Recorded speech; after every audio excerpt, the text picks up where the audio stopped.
Now that all of the tobacco has been harvested, the flowers have finished blooming and the seed pods behind them have turned brown, it's time to harvest the seeds. Start by cutting off all the flower heads.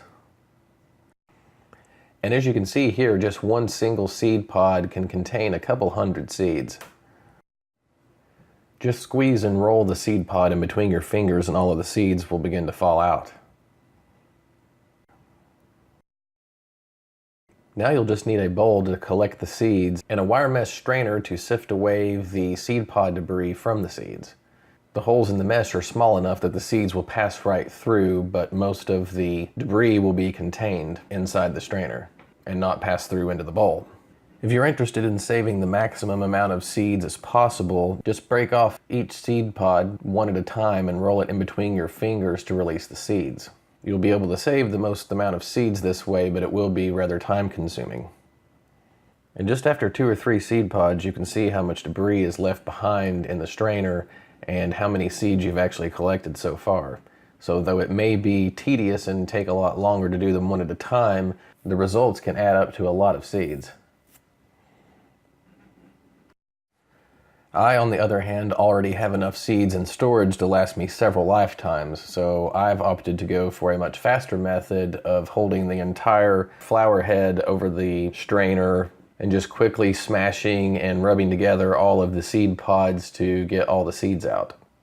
You end up losing many more seeds this way, and it does create quite a bit of a mess as far as the debris is concerned, but as I said before, I have enough seeds right now to start a commercial farm, so I'm not really interested in saving every last single one. Once you've emptied out all of the seed pods, just tap the strainer up against your bowl to get any loose seeds that are stuck in the debris to fall through. And as you can see here, you can get a lot of seeds just from one plant. And as I mentioned before, this will make quite a mess. The seeds will literally get all over the place. Everywhere that you lay the seed pods or the flower heads, there will be seeds left behind all over your workspace.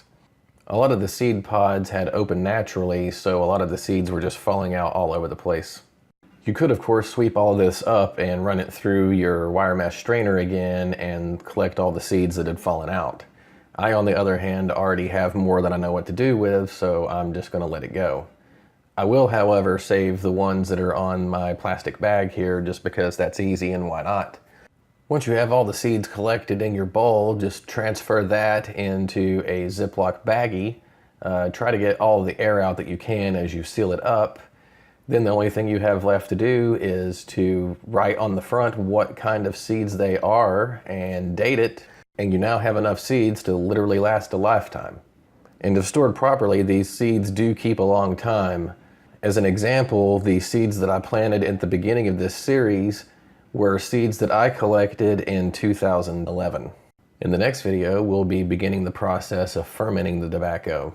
If you enjoyed this video, don't forget to give it a thumbs up and subscribe if you already haven't. And until next time, do it right, do it well, do it yourself.